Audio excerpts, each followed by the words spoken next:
Greetings and welcome to a new round of MTGA tasting notes. We are getting into the final wine of our fall release of 2023. I've been so excited for our 2021s now that they're finally making their way out into the world. And I gotta tell you, this one is no exception. This is our 2021 Napa Valley Cabernet Sauvignon.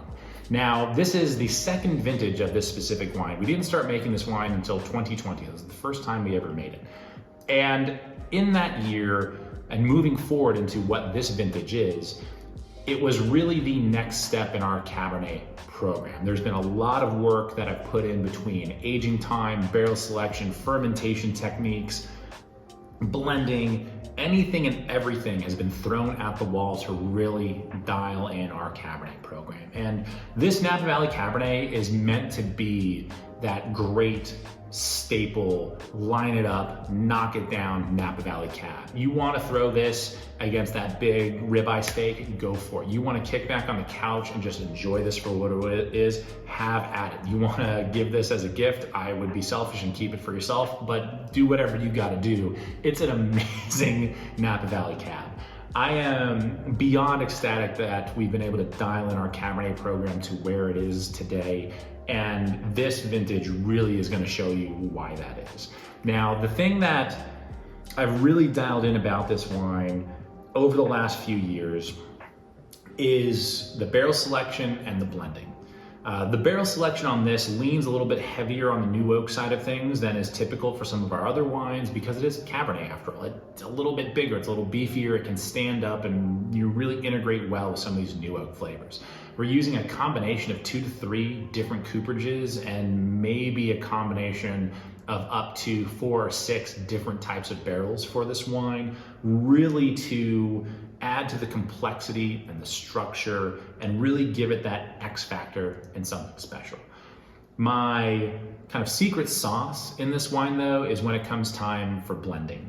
When I sit down for a blending session with this wine, I start out basically with 100% Cabernet because, it'd be cool to do a single vineyard 100% Cabernet and really see how it tracks over the years.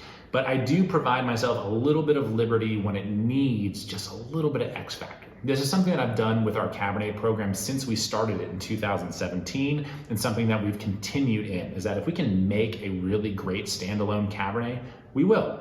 But if it needs that just little something to kind of get over the hill, we're gonna make sure that we pull the trigger on that and get it to be as good as it possibly can. In doing the blending session for this wine, it needed that little something.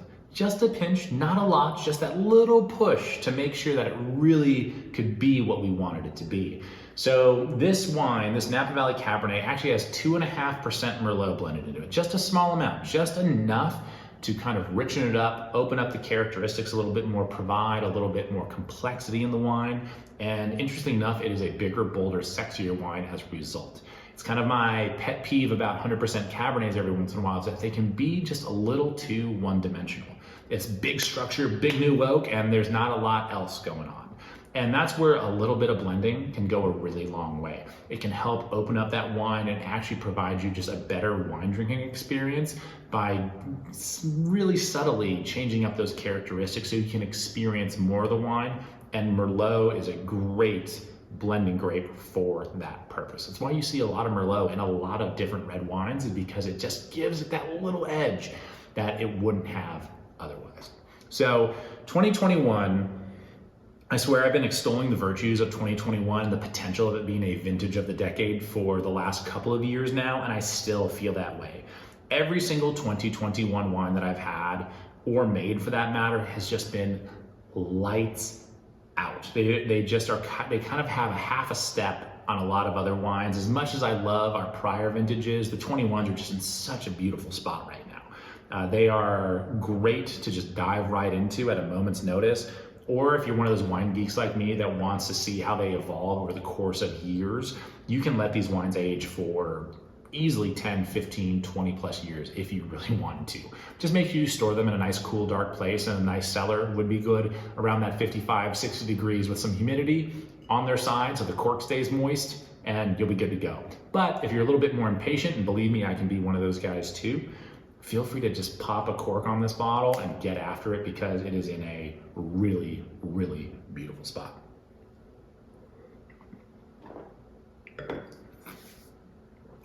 Now, the one thing I love about our Cabernet, kind of where it's gone over the last few years, is that this is kind of that very natural progression. If you watched the video on our Merlot and our Rapid Change, our red blend, it's kind of this nice progression where you taste kind of the nice, cheerful, just sexy, delicious wine that you can pop open on a Tuesday night and enjoy it however you see fit. Then you have the red blend that has a little bit more structure, a little bit more intensity, and then you get to our Cabernet, which is like, all right, it's prime time now. We're getting into the real deal here.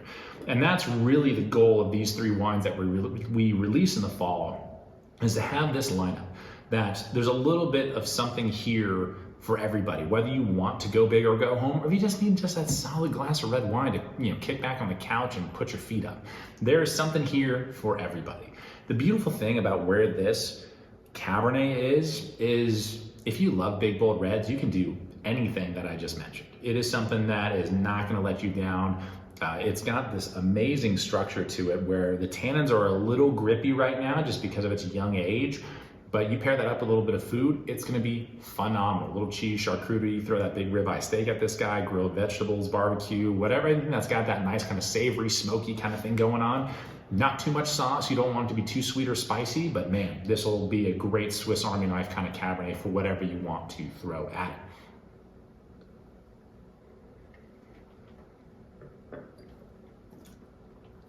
And very similar to these other wines, there's a nice natural progression of kind of your lighter red fruits bleeding into like your black cherries and blackberry, things of that.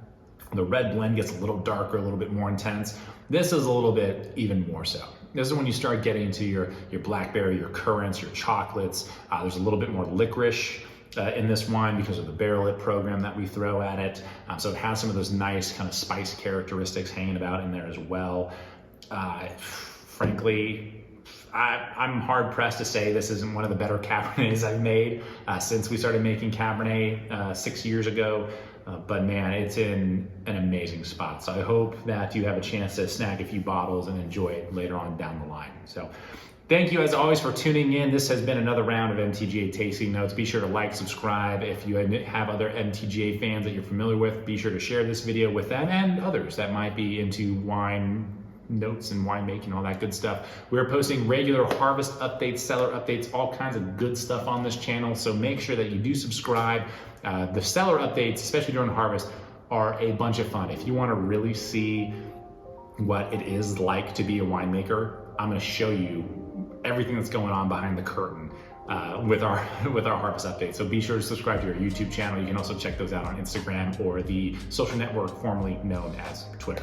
Thank you as always for tuning in. This has been just, it's been amazing to go through these wines with you. I hope you get to enjoy them.